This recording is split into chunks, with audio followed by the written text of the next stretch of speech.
अभी मान लीजिए जॉब कार्ड मिल गया और कोई अभी कार्य संचालित हो रहा है ग्राम पंचायत में, सामूहिक तालाब बन रहा है या मुरुम की रोड बन रही है, तो अभी आप उसमें काम करने जाएंगे जिसके पास जॉब कार्ड है, तो उसको एक मजदूरी दर दी जाएगी।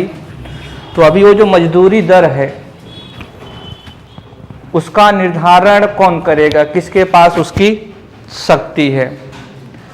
और अलग अलग तरीके से होता है। जब भी अगर डबरी खुदता है तो वहाँ पर कार्य दिवस नहीं होता या कार्य का टाइम नहीं होता है, वहाँ पर आप अपना जाइए। अभी जैसे देखिए मनरेगा में है क्या, जो डबरी खुद रहा है, जो तालाब खुद रहा है, वो जेसीबी से खुद सकता है एक दिन में। एक महीने में जो कार्य हो रहा है वो 2 दिन में ही जेसीबी कर सकता है। लेकिन वहाँ उद्देश्य क्या है, अकुशल शारीरिक श्रम करने वालों को रोजगार देना है। तो जब भी डबरी खुदता है तो डबरी में क्या करते हैं, लेंथ मेजर करते हैं और विड्थ मेजर करेंगे और हाइट। अगर उतना किसी ने खोद लिया उस दिन में तो फिर वो खोद कर वो चले जाए, उसको पूरा पैसा मिल जाएगा। लेकिन जब ही रोड बनेगा तो उसको पूरा टाइम, जो भी टाइम दिया गया उस टाइम तक उसको कार्य करना पड़ेगा। तो अगर कोई इतना करता है तो उसे फिर कितना पैसा मिलेगा और इस पैसे का निर्धारण कि उसे कितना मिलना चाहिए, इसका शक्ति किसके पास है, केंद्र सरकार के पास है कि राज्य सरकार के पास है। और इसका होने वाला बजट का वहन किसके ऊपर आएगा, केंद्र सरकार के ऊपर आएगा कि राज्य सरकार। जो भी मजदूरी दर जाएगी वह किसके खाते से जाएगी, राज्य सरकार के खाते से जाती है कि केंद्र सरकार के खाते से जाती, यही आज हम लोगों को समझना है। तो सबसे पहले मजदूरी दर का निर्धारण देखने के लिए हम लोगों को मनरेगा अधिनियम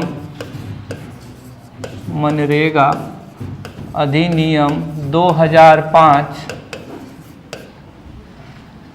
की धारा 6 में मजदूरी दर से संबंधित प्रावधानों का उल्लेख है। तो अगर आप जानना चाहते हैं कि मजदूरी दर का विनियमन किस प्रकार से होगा, रेगुलेट कैसे होगा मजदूरी दर से संबंधित, तो आपको कहाँ विजिट करना पड़ेगा, तो मनरेगा एक्ट जाएंगे और धारा कौन सी देखेंगे, तो 6। धारा 6 में मिलेगा कि किस प्रकार से संरचना होगी मजदूरी दर से संबंधित। ये पहली लाइन स्पष्ट है क्या हो रहा है इसमें। अगर आपको पढ़ना है मजदूरी दर के विषय में मनरेगा में क्या कहा गया है, तो आप अधिनियम में जाएंगे जो कानून संसद से पारित हुआ है, जो 2 फरवरी 2006 को लागू हो चला है, उसकी धारा 6 में मजदूरी दर से संबंधित प्रावधान दिए गए हैं। आगे बढ़ते हैं, इसमें लिखा क्या हुआ है इस धारा 6 में। इस धारा 6 में लिखा हुआ है, हर वित्तीय वर्ष के आरंभ में केंद्र सरकार द्वारा मजदूरी वेज रेट, मजदूरी दर के लिए अधिसूचना नोटिफिकेशन जारी की जाएगी। इसको थोड़ा ध्यान से समझिए। हर, पहले सुन लीजिए फिर आराम से लिखिएगा। तो देखिए, हर वित्तीय वर्ष के आरंभ में, हर फाइनेंशियल ईयर के शुरुआत में ही लगभग 28 मार्च को ही जारी कर दिया जाता है। अभी कुछ दिन बाद जारी होगा 2023 के लिए। ठीक, अभी जो भी हमारे पास डेटा है वो 28 मार्च 2022 का है। तो हर वित्तीय वर्ष के आरंभ में केंद्र सरकार राजपत्र में क्या जारी करेगी, एक अधिसूचना। अधिसूचना का अंग्रेजी में अर्थ होता है नोटिफिकेशन। नोटिफिकेशन जारी करेगी और उस नोटिफिकेशन में लिखा रहेगा कि किस राज्य के लिए कितना मजदूरी दर का निर्धारण किया गया है। आइए थोड़ा उसका हम लोग डेमो देख लेते हैं कि किस प्रकार से वो जारी होता है। देखिए, ये जो पिछली बार जारी किया गया था, तारीख अगर आप देख पा रहे होंगे तो 28 मार्च 2022 को जारी हुआ था। और कौन जारी करता है, तो ग्रामीण विकास मंत्रालय। तो यहाँ पर अगर केंद्र सरकार से पहले अगर आप यहाँ पर ग्रामीण विकास मंत्रालय, क्योंकि केंद्र सरकार एक बहुत बड़ी क्या है, संस्था है, और हर इतनी बड़ी संस्था है तो हर एक कार्य के लिए इसने अनुभाग तैयार कर दिया है कि ग्रामीण विकास से संबंधित कार्य इस मंत्रालय को, सूचना संबंधित जो कार्य हैं इस मंत्रालय को, सुरक्षा से संबंधित कार्य इस मंत्रालय को, उसी तरीके से ग्रामीण विकास से संबंधित कार्य किसको दिया गया है, तो ग्रामीण विकास मंत्रालय को, और अभी मंत्री नरेंद्र तोमर जी हैं। तो अभी आप इसमें बताएंगे हर वित्तीय वर्ष के आरंभ में कौन जारी करता है, तो ग्रामीण विकास मंत्रालय जारी करता है। तो यहाँ देख रहे हैं धारा 6 के अनुसार यह जारी हुआ है। अधिनियम कौन सा है, तो महात्मा गांधी राष्ट्रीय ग्रामीण रोजगार गारंटी अधिनियम 2005 है। ठीक, और तो उसमें देख रहे हैं आप हर राज्य के लिए, और क्या लिखा हुआ है, अकुशल हस्तकर्मकार, अकुशल शारीरिक श्रम करने वाले, मतलब वही है। ठीक, और देख रहे हैं कि हर राज्य के लिए अलग अलग जारी किया जाता है, ये एक रेट कोई जारी नहीं किया जाता है, हर राज्य के लिए अलग अलग। तो यहाँ देख रहे हैं आंध्र प्रदेश में कितना रुपए दिया जाएगा प्रति दिवस, 257 रुपए। छत्तीसगढ़ में कितना है, तो 204 रुपए है। इसी तरीके से अन्य राज्यों का भी आप देख रहे हैं। अभी देखेंगे तो सबसे ज़्यादा आपको कहाँ मिलेगा, तो हाँ ये देखिए, ठीक, हाँ अभी सिक्किम में आओगे तो यहाँ पर कुछ अनुसूचित क्षेत्र वाले भी होंगे, इसीलिए कारण। ठीक, लेकिन ये ध्यान रखना है आपको मोटा मोटा कि हर राज्य के लिए ये अलग अलग जारी होगा। इतनी बात समझ रहे हो क्या आप लोग? कौन जारी करेगा अधिसूचना, कौन जारी करेगा, तो ग्रामीण विकास मंत्रालय केंद्र सरकार जारी करेगा। आइए थोड़ा सा इसको और पढ़ते हैं हम लोग। वर्ष 2011 से मिहिर शाह समिति के सुझाव पर केंद्र सरकार ने मजदूरी दर के निर्धारण के लिए उपभोक्ता मूल्य सूचकांक, कंज्यूमर प्राइस इंडेक्स को क्या मानता है, आधार मानता है। तो इसको ध्यान से समझिएगा। अभी मजदूरी दर का निर्धारण करना है। देखिए जो कंज्यूमर प्राइस इंडेक्स है वह महंगाई को नापता है खुदरा स्तर पर, रिटेल लेवल पर। तो सरकार जब भी मजदूरी दर को घटाने या बढ़ाने का सोचती है तो महंगाई को भी देखा जाता है कि जो मजदूरों को मजदूरी दर दी जा रही है क्या वो आज के महंगाई के अनुकूल है। अगर इस बात को ध्यान में नहीं रखा जाएगा और महंगाई बढ़ती ही जाएगी तो जो उद्देश्य है रोटी कपड़ा मकान की आवश्यकता की पूर्ति करना वह वांछित नहीं होगा। इसीलिए वर्ष 2011 में मजदूरी दर को किससे जोड़ा गया है, तो उपभोक्ता मूल्य सूचकांक से जोड़ा गया है। कारण क्या दोगे, तो महंगाई से मजदूरों को राहत प्रदान करने के लिए। ठीक, तो वर्ष 2011 से मजदूरी दर के लिए सीपीआई कंज्यूमर प्राइस इंडेक्स उपभोक्ता मूल्य सूचकांक एग्रीकल्चर, ध्यान देखिए यहाँ मैं लिखने का प्रॉपर समय दूंगा, आप लोग यहाँ पहले देखिए सीपीआई। देखिए सीपीआई भी कई तरीके के आते हैं, रूरल लेवल का अलग आता है, समझ रहे हैं, इंडस्ट्रियल वर्कर का अलग आता है, एग्रीकल्चरल वर्कर का अलग आता है। तो किस सीपीआई को आधार माना जाएगा, तो एग्रीकल्चर सीपीआई को आधार मानता है। मजदूरी के लिए सीपीआई को आधार माना जाता है।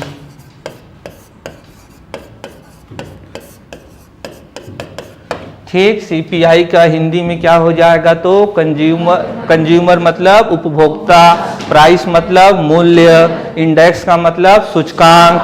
तो उपभोक्ता मूल्य सूचकांक कृषि श्रमिक को आधार माना जाता है। अभी हाल ही में 7 दिन पहले लोकसभा में तारांकित प्रश्नों का उत्तर देते हुए ग्रामीण विकास मंत्री नरेंद्र तोमर सिंह जी ने कहा कि एक समिति बैठाई गई थी मजदूरी दर पर। समिति का नाम उन्होंने नहीं बताया है, लेकिन उन्होंने कहा कि मजदूरी दर के लिए जो समिति बैठाई गई थी कि पुनर्आकलन कर सके कि क्या क्या समस्याएं इसमें हैं, क्या कुछ किया जा सकता है मजदूरों के कल्याण में बेहतरी के लिए। तो उस समिति ने सुझाव दिया कि इस एग्रीकल्चर के जगह क्या लाया जाना चाहिए, अब रूरल को आधार मानना चाहिए, इसको आधार नहीं मानना चाहिए। तो ये बिल्कुल ही लेटेस्ट अपडेट है, अभी तक ऐसा हुआ नहीं है, लेकिन संसद में एक बार बातचीत आ गई है तो जल्द ही ऐसा हो सकता है कि इस एग्रीकल्चर लेवल की जगह क्या आ जाए, तो रूरल लेबर आ जाए, ग्रामीण श्रमिक वाला आ जाए। समझ रहे हैं इतनी बात?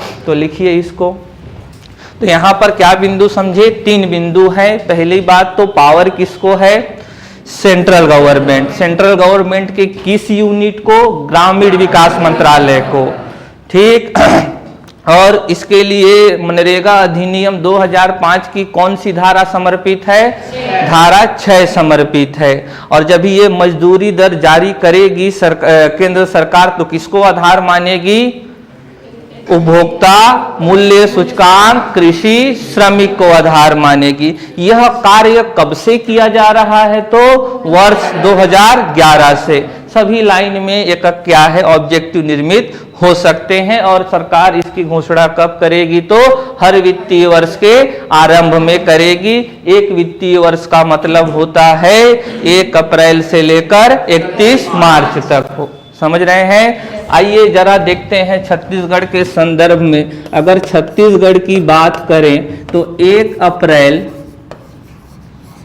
2022 से लेकर 31 मार्च 2023 तक कितना रुपए है? तो 204 रुपए प्रति दिवस। 204 रुपए प्रति दिवस। थोड़ा सा हम लोगों को अभी इतना जाने हैं तो इसके पिछला भी हम लोगों को अवश्य ही जान लेना चाहिए, क्योंकि अभी तो ये रिवाइज होगा 28 मार्च को, तब हम लोग फिर से इसको लेकर आएंगे। लेकिन फिलहाल के लिए जो पैटर्न होना चाहिए कि इस 204 रुपए में कितनी की बढ़ोतरी हुई पिछले वर्ष की तुलना में। तो अगर हम लोग देखें 1 अप्रैल 2021 से लेकर 31 मार्च 2022 तक 193 रुपए प्रति दिवस था। तो यानी कि कितनी की बढ़ोतरी हुई है? 11 रुपए की।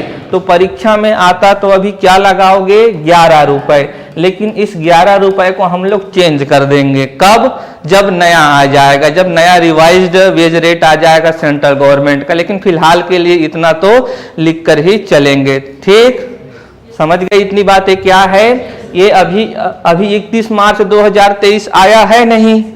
आज कौन सी तारीख है? 20 तारीख है। अभी ठीक सूरज भूमध्य रेखा पर पहुंच चला है। समझ रहे हैं? तो अभी ये मार्च की तारीख है, तो अभी 28-29 मार्च को सरकार जारी कर देती, कभी 28 को, कभी 29 को। ऐसा नहीं है कि 29 को जारी करेगी तो अनर्थ प्रलय आ जाएगा, थोड़ा आगे पीछे चलता ही रहता है। और 1 अप्रैल 2021 से 31 मार्च 2022 तक कितना था? तो 193 रुपए था। इस 193 रुपए में 11 रुपए को जोड़ दें तो कितना हो जाएगा? 204 रुपए हो जाएगा। जरा लिखिए।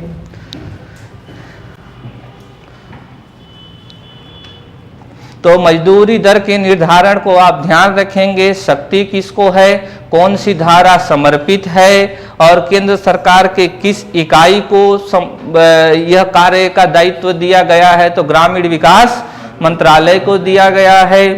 और जब इस मजदूरी दर का निर्धारण किया जाता है तो मजदूरों को महंगाई की मार से बचाने के लिए खुदरा मूल्य सूचकांक या फिर उपभोक्ता मूल्य सूचकांक, उपभोक्ता मूल्य सूचकांक को खुदरा मूल्य सूचकांक भी कहते हैं, क्योंकि WPI थोक स्तर पर नापा जाता है, जबकि CPI खुदरा स्तर पर नापा जाता है। खुदरा स्तर का मतलब है जिस लेवल पर वस्तुओं की कीमत से आम जनता खरीदती है, उसको क्या कहते हैं? खुदरा स्तर कहते हैं।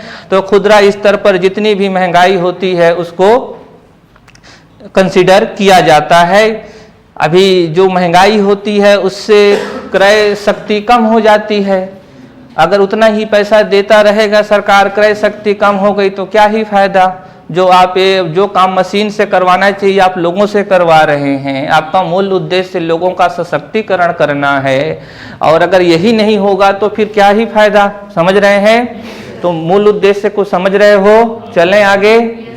हाँ, अभी इसी अधिनियम की धारा 6 में आगे कहा गया है, जो अभी हम लोगों ने लिस्ट भी देखा, और इस तथ्य को ध्यान रखेंगे, अलग अलग क्षेत्रों के लिए भिन्न मजदूरी दर का निर्धारण किया जाता है। बोलो, भिन्न मजदूरी दर का निर्धारण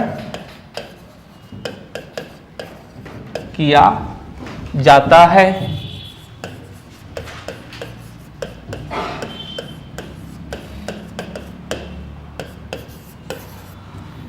अभी देखेंगे मजदूरी दर का निर्धारण ठीक है कर दिया जाएगा, सीपीआई को ध्यान में रख लिया जाएगा, ग्रामीण विकास मंत्रालय कर देगा, हर वित्तीय वर्ष के आरंभ में कर देगा। लेकिन मजदूरी दर के निर्धारण के समय सरकार ये ध्यान रखेगी कि किसी भी कारण से 60 रुपये प्रति दिवस से मजदूरी दर कम नहीं होना चाहिए। एक बेंचमार्क इस अधिनियम में दे दिया गया है कि अधिसूचना के तहत विनिर्दिष्ट मजदूरी दर 60 रुपये प्रति दिवस से कम नहीं होना चाहिए, या ठीक इसके उल्टा 60 रुपये प्रति दिवस से ज़्यादा होना चाहिए। समझ रहे हैं? तो लिखेंगे केंद्र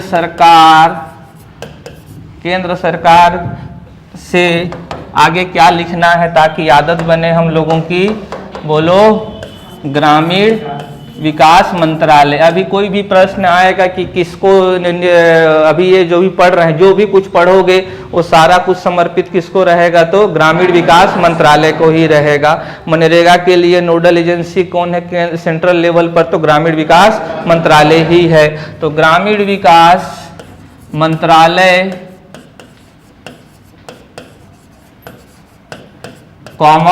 केंद्र सरकार द्वारा अधिसूचित मजदूरी दर। समझ पा रहे हो? जो चीज़ समझ में नहीं आएगा पूछना भाई। मजदूरी दर 60 रुपये प्रति दिवस से कम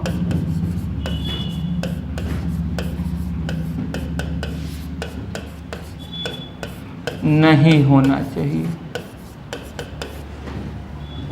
60 रुपये प्रति दिवस से कम नहीं होना चाहिए। ये 3 बातें आप लोगों को ध्यान में रखना है मजदूरी दर से संबंधित, कि हर राज्य के लिए अलग अलग जारी होगा और 60 रुपये प्रति दिवस से कम किसी भी हालत में नहीं हो सकता है। कानून में विशिष्ट रूप से लिखा हुआ है। अगर हम लोग मनरेगा अधिनियम 2005 की धारा 6 का प्रस्तर अगर 3 पढ़ेंगे तो उसमें स्पष्ट रूप से लिखा हुआ है कि 60 रुपये प्रति दिवस से वो क्या होएगा? ज़्यादा ही होगा, कम नहीं होगा। इतनी बात समझ गए? तो ये मजदूरी दर हो गया। तो छत्तीसगढ़ में अभी अगर एक दिन कोई कार्य करता है मनरेगा में तो कितने रुपए की प्राप्ति हो जाएगी? 204 रुपए की। इससे पहले कितने रुपए की प्राप्ति होती? 193 रुपए की प्राप्ति होती थी। अभी अब कितना सरकार देगा ये देखेंगे 28 मार्च के बाद, जब भी नया नोटिफिकेशन आ जाएगा। ठीक, अब अभी आगे चलते हैं और देखते हैं ये जो मनरेगा के लिए सरकार को कुछ बजट का आवंटन करना होता है, तो उस बजट का प्रारूप क्या है। तो अगला हम लोग का हेडिंग हो जाएगा तो वित्त पोषण प्रारूप। वित्त पोषण प्रारूप। वित्त पोषण प्रारूप, ध्यान से जरा इसको देखिए। तो सबसे पहले हम लोग देखते हैं कि जो केंद्र सरकार का दायित्व है वित्त पोषण के लिए, तो अकुशल शारीरिक श्रम करने वाले कामगारों के मजदूरी का संपूर्ण लागत कौन वहन करेगा? तो केंद्र सरकार।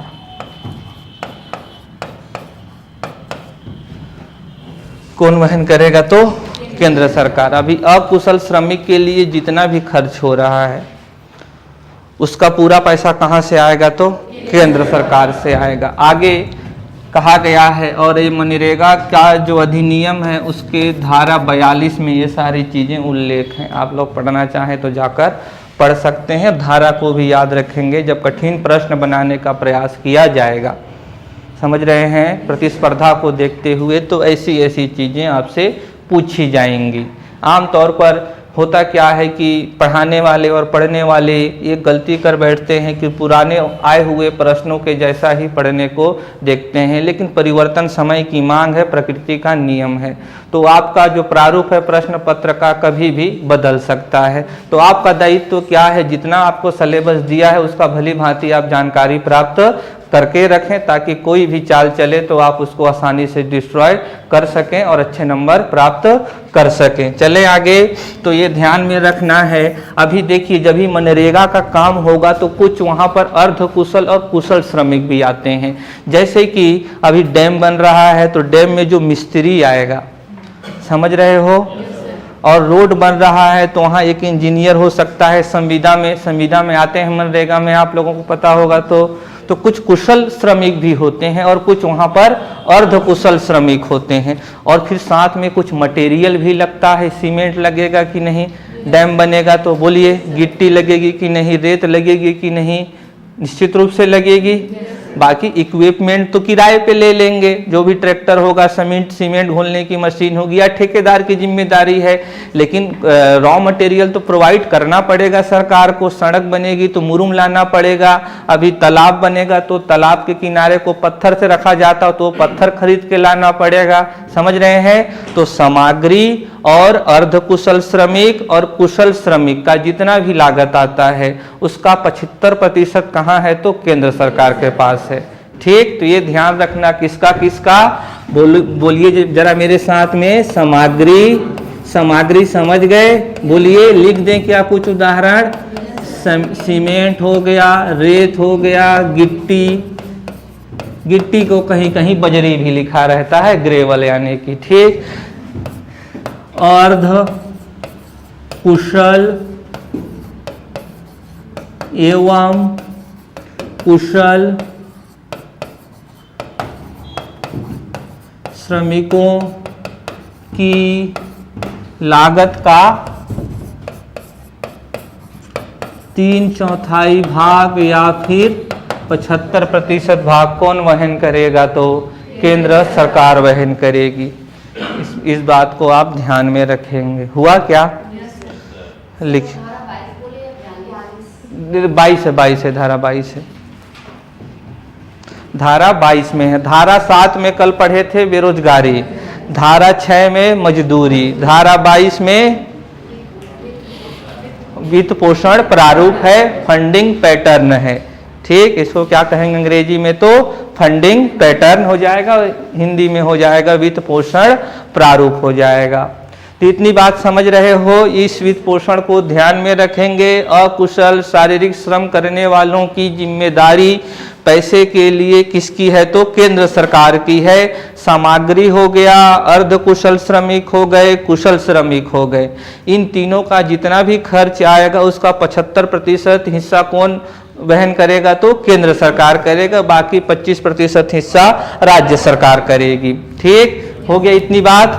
चलो आगे अगले स्लाइड्स में। तीसरी बात वित्त पोषण में ही अभी मनरेगा के लिए एक प्रशासनिक व्यय भी आता है। अभी जैसे कार्यक्रम अधिकारी की बात किए थे हम लोग, ग्राम पंचायत में ग्रामीण रोजगार सेवक की बात किए थे, तो एक प्रशासनिक व्यय भी आएगा।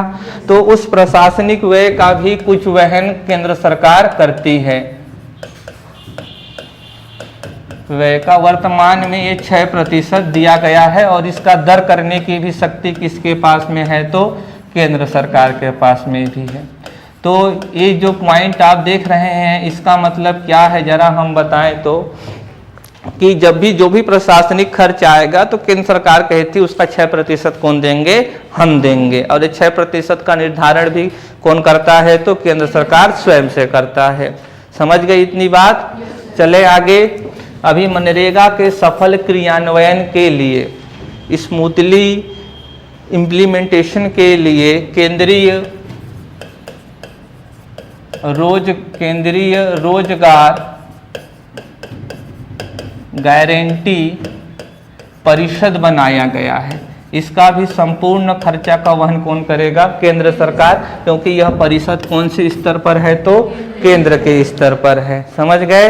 तो अभी आपको वित्त पोषण में केंद्र सरकार के लिए कितनी बातें याद रखनी है, 4 बातें। पहला वर्ग हो जाएगा कि अकुशल शारीरिक श्रम करने वालों का 100%, सामग्री अर्धकुशल और कुशल की लागत का 3/4। तीसरा भाग हो जाएगा कुछ प्रशासनिक व्यय, वर्तमान में कितना, 6%। और चौथा क्या हो जाएगा, तो केंद्रीय रोजगार गारंटी परिषद, एक काउंसिल बनाया गया है इसके सफल क्रियान्वयन के लिए। उस काउंसिल का भी पैसा कौन वहन करेगा, तो केंद्र सरकार, क्योंकि ये काउंसिल किस स्तर पर है, तो केंद्र के स्तर पर है। आगे बढ़ते हैं और देखते हैं राज्य का क्या निर्वहन और क्या कर्तव्य होएगा। तो राज्य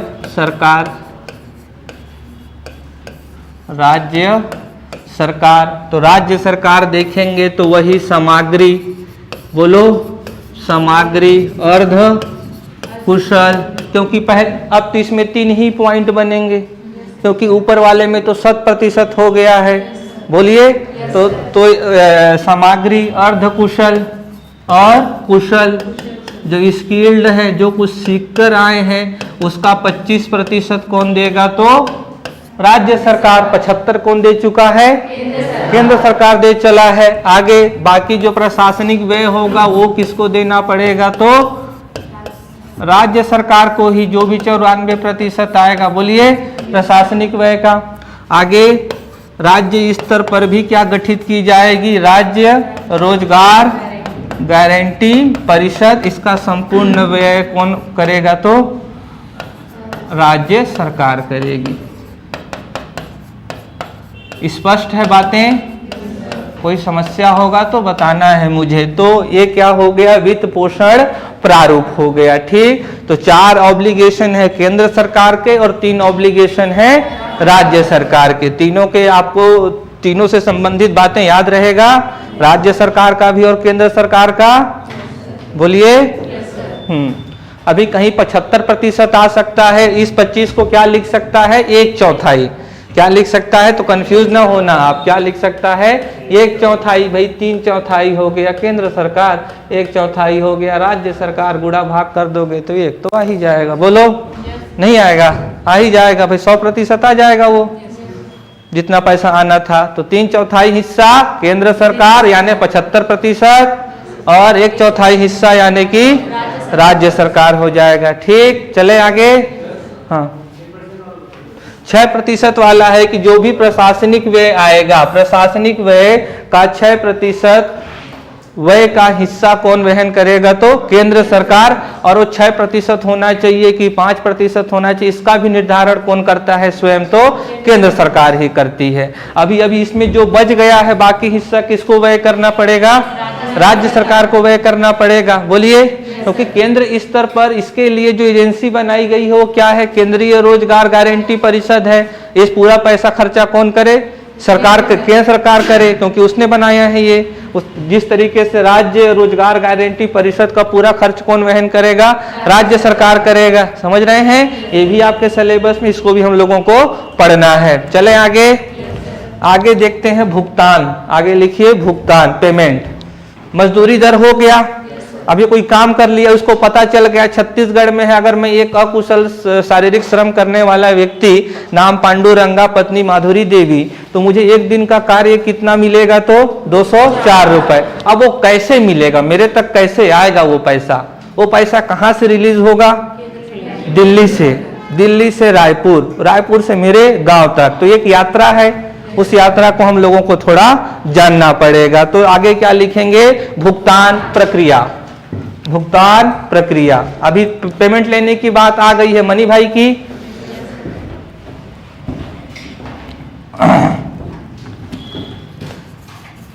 आगे क्या होएगा? तो भुगतान प्रक्रिया।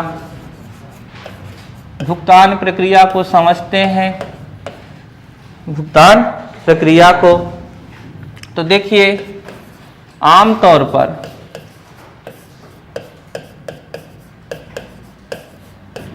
मजदूरी का भुगतान साप्ताहिक आधार पर किया जाएगा। ध्यान रखिएगा, ये जो टाइम पीरियड है ना, साप्ताहिक यानी सप्ताह में एक बार। साप्ताहिक है, सप्ताह और एक को जोड़े तो क्या बना? साप्ताहिक। अभी साप्ताहिक यानी कि एक बार पूरा काम कर लो, फिर जाओ बोलो ला भाई मेरा पैसा दे दो, मेरे को अपना मामला सेट करना है आज। ठीक, तो आमतौर पर मजदूरी दर का भुगतान कब किया जाएगा? तो साप्ताहिक आधार पर होएगा। किस आधार पर होएगा? साप्ताहिक आधार पर मिल जाना चाहिए, लेकिन यह इंडिया है, चीज़ें यहाँ थोड़ी सी अपने तरीके से चलती हैं। अगर मान लीजिए सप्ताह भर में नहीं मिला, अगर सप्ताह भर में उसको पैसा नहीं मिलता है, जैसा कि हो भी रहा है, बहुत सारे मजदूरी में क्या होते हैं, देर होती, अभी लगातार बहस चल रहा है। जहाँ तक मिहिर साह समिति ने, जिसने कहा कि मजदूरी दर को किससे जोड़ दीजिए? CPI-AL से जोड़ दीजिए। उसी मिहिर शाह समिति ने कहा था अगर विलंब में देरी होती है तो इसको कानूनन अपराध बनाया जाए, कानून में जोड़ा जाए, संशोधन किया जाए 2005 के अधिनियम में और इसको कानूनन अपराध बनाया जाए। विलंब नहीं होना चाहिए। भाई आप उनको लाइफ लाइन दे रहे हैं, जल पिला रहे हैं, अभी जब उसको सब कुछ होने के बाद जल पिलाओगे ओट उठ तो कोई फायदा है क्या? नहीं है। तो एक तरीके से ये क्राइम की तरीके से ही है, लेकिन विलंब हो ही रहा है। क्यों हो रहा है विलंब?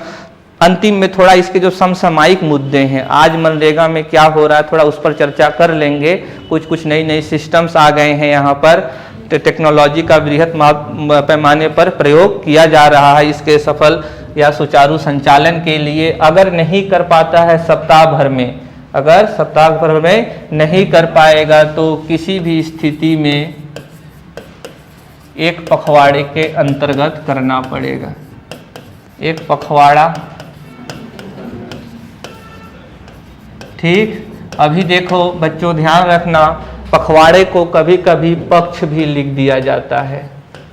क्या लिख दिया जाता है? पक्ष। क्यों न लिखे? आप भी तो बचपन से कृष्ण पक्ष, शुक्ल पक्ष, कृष्ण पक्ष 15 दिन का, शुक्ल पक्ष 15 दिन का, समझ रहे हैं? तो पक्ष भी, अब जो नहीं जानोगे, पक्ष आ गया, पखवाड़ा नहीं आया। बाजू में रहता है क्या? अंग्रेजी। अंग्रेजी में इसका मतलब क्या होएगा? ध्यान रख लो, फोर्टनाइट। फोर्टनाइट को ही अंग्रेजी में क्या कहते हैं? पखवाड़ा कहते हैं। और मतलब क्या होता है? तो 15 दिन होता है। कहीं कहीं पर 14 भी मिलेगा, क्योंकि चंद्रमा की गति पूर्णतः 30 दिन नहीं होती और महीने का निर्धारण चंद्रमा की गति के आधार पर किया जाता है। समझ रहे हैं? तो अभी साप्ताहिक आधार पर दिया जाता है, लेकिन 15 दिन के भीतर उसको मिल ही जाना चाहिए। अगर 15 दिन के भीतर भी नहीं मिला, अगर 15 दिन, ऐसा भी तो होता ही है, अगर 15 दिन के भीतर भी नहीं मिला तो फिर वो कंपनसेशन का अधिकारी होगा। किसका? तो मुआवजा का। बेरोजगारी भत्ता जब काम नहीं मिलता है तब, मुआवजा जब समय पर वेतन नहीं मिलेगा या समय पर क्या नहीं मिलेगी? मजदूरी। दोनों में अंतर कर पा रहे हो? मिक्स मत करना, मस्तिष्क में गड़बड़ हो जाएगा। बेरोजगारी भत्ता कब के लिए? जब काम नहीं मिलेगा। मुआवजा कब के लिए? जब समय पर आपको अपनी मजदूरी नहीं मिलेगी, तब आपको क्या दिया जाएगा? मुआवजा। जितना दिन भी देने में लेट होगा, जितना आपका बकाया राशि है उसका 0.05% प्रतिदिन दिया जाएगा, जोड़ा जाएगा। जब दिया जाएगा तो उसको जोड़कर दिया जाएगा। और ये 0.05% किसका? बकाया राशि का। जितना भी बकाया राशि है, मान लीजिए आपका बकाया राशि 1300 रुपए है। कितना है? 1300 रुपए। तो इस 1300 रुपए का क्या निकाल लेंगे? 0.05% प्रतिशत जितना भी पैसा आएगा, मानिए कितना आता है 10 रुपए, तो 1300 में हर दिन 10 रुपए जुड़ जाएगा और जब भी दिया जाएगा सबको जोड़ कर दिया जाएगा। इसको क्या कहते हैं? मुआवजा कहते हैं और अंग्रेजी में कंपनसेशन कहते हैं। समझे? तो इसको सोचना कि अगर मैं काम किया, मान लो कुछ देर के लिए कि आप ही अकुशल शारीरिक श्रम हो, मानने में कुछ जा रहा है क्या? तो अभी मान लो कि मैं हूं, मैं काम किया तो मुझे 7 दिन में पैसा मिल जाएगा, मेरा जो भी जरूरत है मैं उसको पूरी कर लूंगा। लेकिन अगर मुझे नहीं मिला तब क्या करूंगा? फिर सोचोगे कि मुझे 15 दिन का आश्वासन कानून में दिया गया है, अगर 15 दिन बाद भी मुझे नहीं मिला तब मुझे क्या मिलेगा? मुआवजा मिलेगा। समझ रहे हैं? तो ये आपको पता होना चाहिए किसका? तो भुगतान प्रक्रिया में। चले आगे, अब देखते हैं भुगतान का माध्यम, किस मीडियम से अभी तक आपको पैसा आएगा। समझ रहे हैं? अभी तो ये पता चला है कि कब पैसा मिलेगा आपको, सप्ताह भर में एक बार पैसा दिया जाएगा हर सप्ताह का, यानी एक महीने में लगभग 4 बार आपका मैसेज आएगा महीना भर में कि पैसा क्या हो चला है? क्रेडिटेड हो चला है। 2 चीजें होती हैं, जब क्रेडिटेड आता है तो खुशी हो जाती है और जब डेबिटेड हो जाता है तो दुखी हो जाता है आदमी। तो हर बार 4 बार मैसेज आएगा किसका? तो क्रेडिटेड का, अगर आप कार्य करते हैं कि आपके अकाउंट में फलाना राशि जमा हो गई है। मजे कीजिए। आगे देख लेते हैं तो क्या भुगतान माध्यम, भुगतान माध्यम मीडियम कैसा होगा, कैसे पैसा मिलेगा? तो मालूम चला गया कि पैसा अभी आएगा, लेकिन वो पैसा आएगा कैसे? तो ध्यान से देखते हैं। देखिए अभी यहां पर सुनिए कि भुगतान माध्यम क्या होगा। केंद्र सरकार के छूट देने से पूर्व, अच्छा इसको इस तरीके से समझिए, आपके पास क्या होना चाहिए? बैंक खाता, बैंक अकाउंट, इसको हिंदी में लिख लेना बैंक खाता, या फिर क्या होना चाहिए? डाकघर खाता में पैसा आपके आएगा। ठीक, जब भी याद करिए जॉब कार्ड के लिए अप्लाई करना होगा ना, तभी आपको एक खाता उसके साथ में देना होता है, पासबुक की फोटो लगती है, समझ रहे हो? तभी आपका खाता क्या हो जाता है? लिंक्ड हो जाता है। किसका? तो कोई भी बैंक हो सकता है, आपका बैंक पंजाब नेशनल बैंक में हो, ICICI बैंक में हो, या फिर और भी बहुत सारे बैंक हैं उसमें हो, या तो किस में हो? डाकघर में। पोस्ट ऑफिस वाले भी खाता खोलते हैं, समझ रहे हो? और ये बहुत ही सशक्त माध्यम है, क्योंकि प्राइवेट बैंक गांव-गांव तक नहीं जा सकते हैं, उनकी भी सीमाएं हैं। तो ऐसे में सरकार ने क्या उपाय निकाला? तो पोस्ट ऑफिस को। पोस्ट ऑफिस का पोटेंशियल हमारे देश में बहुत है, क्योंकि गांव-गांव में पोस्ट ऑफिस का क्या है? नेटवर्क है। देखे हैं हर गांव में रहता है एक पोस्टमैन रहता है, बोलिए। हाँ, तो पैसा किस में आएगा? तो डाकघर के खाते में आएगा, या तो आपके बैंक खाते में आएगा। दूसरी बात यहाँ जो ध्यान में रखनी है, लेकिन हमारे देश में कुछ ऐसे क्षेत्र हैं या इस 21वीं सदी में कुछ ऐसे लोग भी रहते हैं जो घने जंगलों के मध्य में रहते हैं, जहाँ न तो बैंक की सुविधा है न तो डाकघर की सुविधा है। आप लोग अगर अखबार पढ़ते होंगे तो आता है कि इस रोड तक जो आज तक कंछुआ था वहाँ क्या बनी? रोड बनी। 2007 से पहले बीजापुर में तो जाना भी अलाउ नहीं था, समझ रहे हैं? तो अभी उन क्षेत्रों में जहाँ पर बैंक नहीं है या डाकघर नहीं है, तो फिर वहाँ कैसे किया जाएगा? समझ रहे हैं? तो ऐसा करने के लिए छूट कौन देगा? राज्य सरकार नहीं कर सकती, केंद्र। तो क्या देगा? केंद्र सरकार छूट देगा ऐसे क्षेत्रों के लिए जहाँ पर बैंक या फिर डाकघर की स्थिति क्या है? कमजोर है। समझ रहे हो? तो अभी कैसे समझना है इसको कि वह क्षेत्र जहां पर पर्याप्त अवसंरचना उपलब्ध नहीं है, किसका? बैंक और डाकघर का। तो वैसे क्षेत्र में कैसा पेमेंट किया जा सकता है? तो नकद। तो मनरेगा में दोनों पेमेंट का क्या है विकल्प है, नगद का भी ऑनलाइन का भी, लेकिन प्रमुखता किसको है, बैंक वाले को।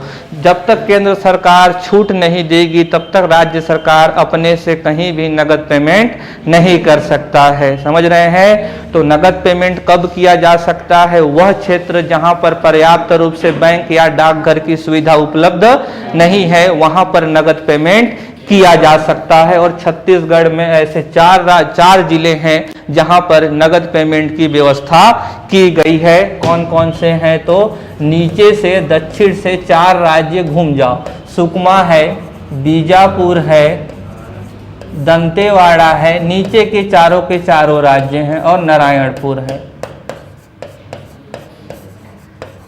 ये 4 जिलों में किस प्रकार की व्यवस्था केंद्र सरकार ने करने की दी है, तो नकद की व्यवस्था प्रदान की है। समझे इस बात को। तो भुगतान के लिए प्रायोरिटी प्राथमिकता में क्या है, तो बैंक और डाकघर के खाते से, और इसमें बहुत ही पॉपुलरली डीबीटी, डायरेक्ट,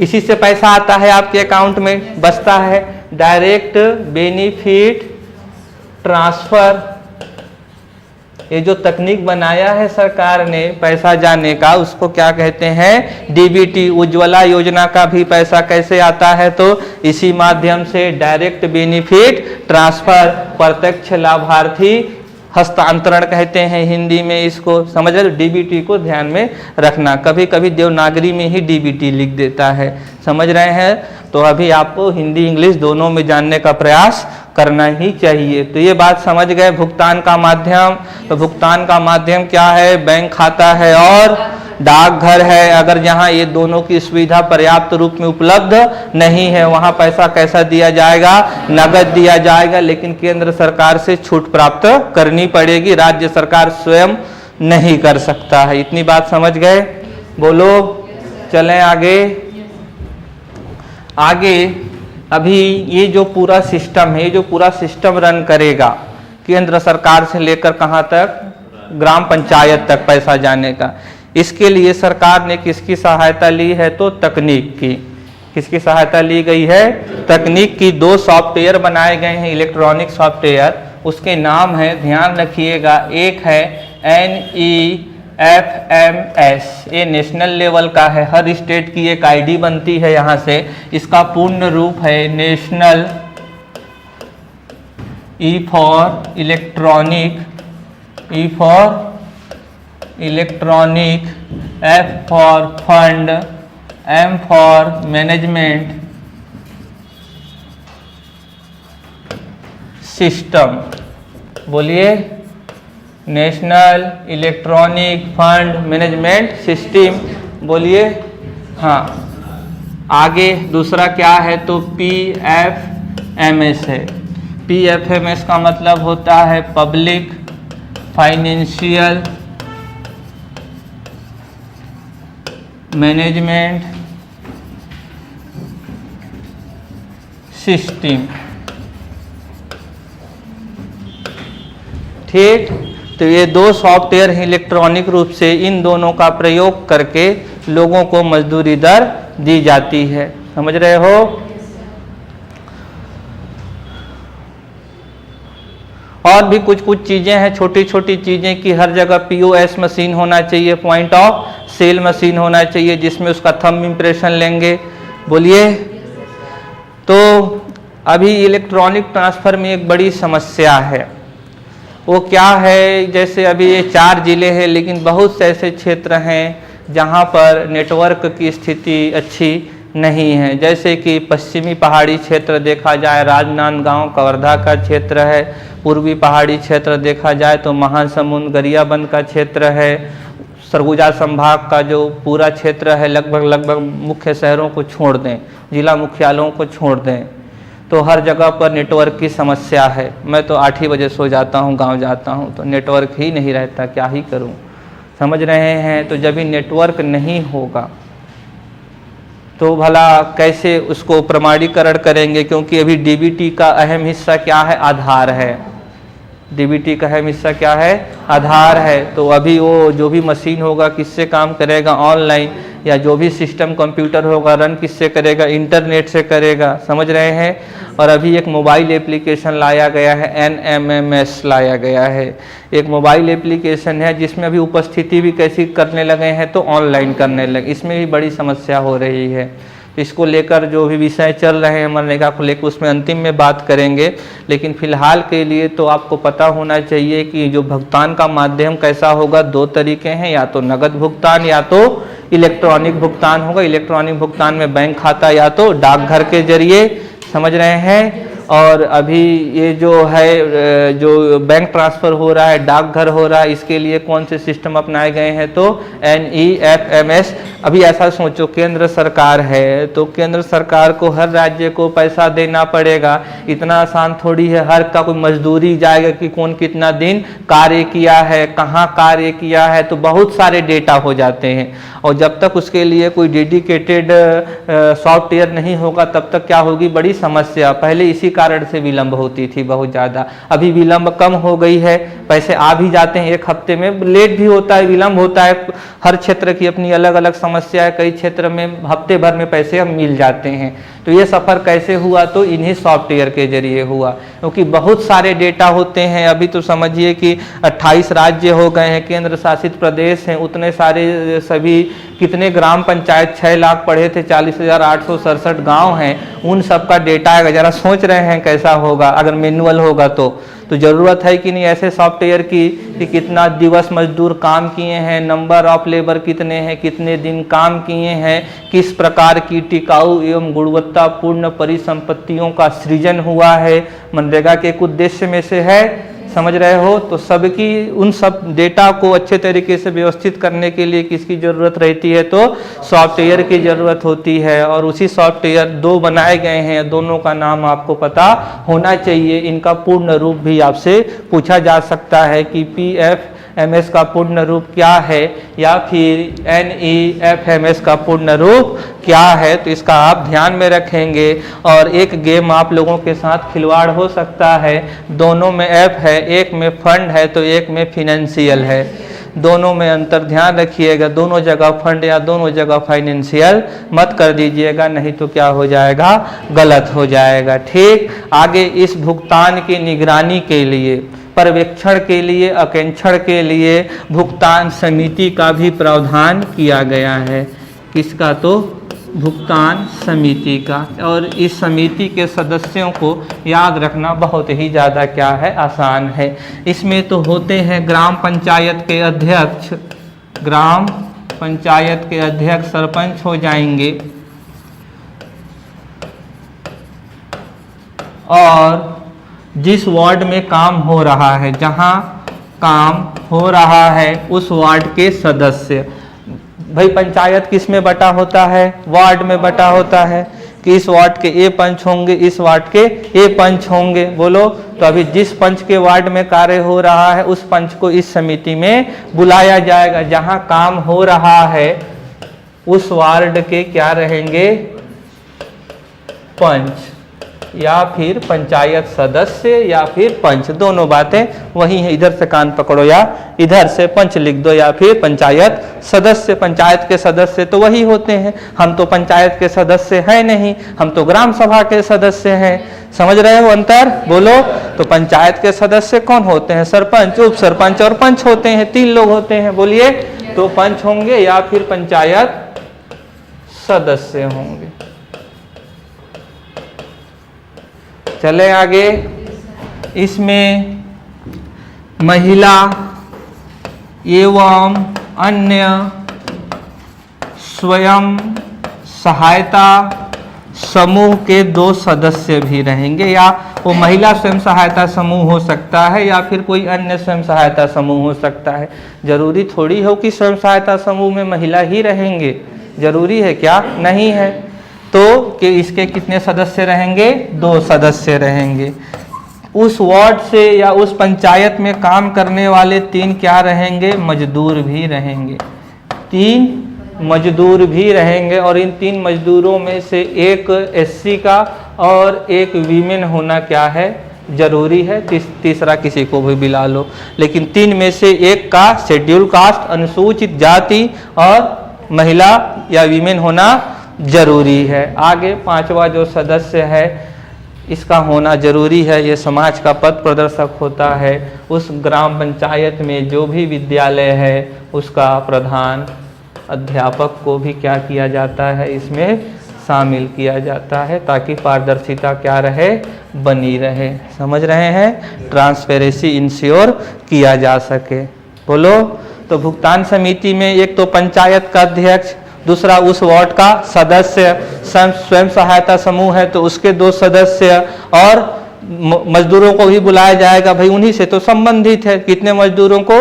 3 मजदूरों को। 3 मजदूरों में से एक क्या होनी चाहिए, अनुसूचित जाति, और एक क्या होना चाहिए, वीमेन होना चाहिए। एक किसी को भी पटक दो। आगे क्या है, पांचवा में क्या कर देना है, विद्यालय के प्रधान अध्यापक। बोलिए। शिक्षक समाज के पथ प्रदर्शक होते हैं। ठीक, तो चले आज के लिए।